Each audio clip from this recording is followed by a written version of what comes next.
Meron lang po ako mga tanong. Maiksi lang po ito. Saan po kayo pinanganak? Sa Nueva Ecija po, Your Honor. Nueva Ecija. Opo. Saan po kayo nakatira ngayon? Sa Manila po. Manila. Saan po kayo nag-aral? Central Luzon State University po, ng accountancy, and then Saan Arellano po, University ng Juris Doctor po. Okay.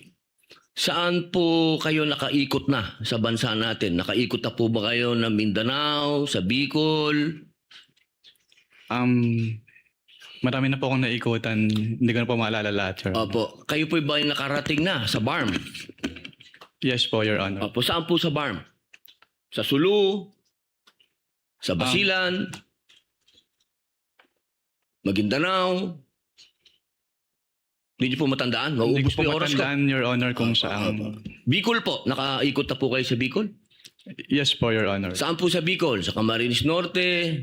Sa Camarines Sur po. Sur? Sa Norte, hindi pa po. Hindi ko po maalala kung Nakaikot na po kayo sa mga bundok. Saan po, Your Honor? Mga bundok. Yes po, Your Honor. Nakita niyo na po ba ang pangangailangan ng mga tao sa malayong lugar? Katulad ng gamot. Katulad po ng pagkain. Wala naman po akong na-observe, Your Honor. Ayun, wala. Hindi po kayo exposed. Exposed po ba kayo sa threat ng terrorism sa bansa natin? Nabalitaan niyo po ba ang ISIS, ang NPA, ang Abu Sayyaf? Exposed po ba kayo doon sa mga balita? Sa news po, may Sa mga news. napalitaan po ako, Your Honor. Opo. Alam niyo po ba na kung gaano nakagrabe ang terrorism? Wala po akong threshold, Your Honor, to determine that. Wala po. Pero kayo po ang humahawak ng investigasyon patungkol sa confidential fund. Tama po ba? Hindi po siya investigation, evaluation po. Evaluation. Ako, tama-tama. Ibig po sabihin, kahapon po sinabi ninyo na gumawa lang kayo ng preliminary investigation. Tama po ba? Preliminary inquiry. Hindi po, part po siya ng process namin na mag-issue po kami ng AOM. Opo. So, ibig po sabihin, kahapon kasi narinig ko parang yung ginawa nyo, preliminary lang. Yung AOM po, preliminary lang. Opo. Hindi po yun konklusyon. Kung ang tinutukoy niyo po ay yung... Meron po kasing provision as to the joint circular as to tinatawag na prima facie. Pakisagot na lang po kung conclusion ba po yun? Final? Hindi po kasi we require So, hindi po them. final. Based Boss, on the AOM po, kukunti lang po oras ko, hindi po final. sa AOM po, yung AOM po hindi po final. Hindi po final. Opo.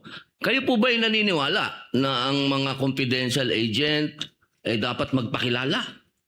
Sabihin ng kanilang mga totoong pangalan? Wala pong provision as to that po sa joint circular, Your Honor. Opo. Kayo po mismo, palagay niyo po, sa personal po ninyong pagkakaintindi, ang mga confidential agent dapat po bang magpakilala? Since that calls for an opinion, hindi po ako authorized to express that, Your Honor. Ano pong definition niya ng confidential? Based on the joint circular po, ang confidential expenses ay yung... Hindi po expenses, confidential lang po. Bilang kayo po ay abogado, ano pong pagkakaintindi niyo sa confidential? classified po, Your Honor. Okay. Boss, sa next na lang po akong round. Thank you, Senator Salamat po. Padilla. You may avail of the second round.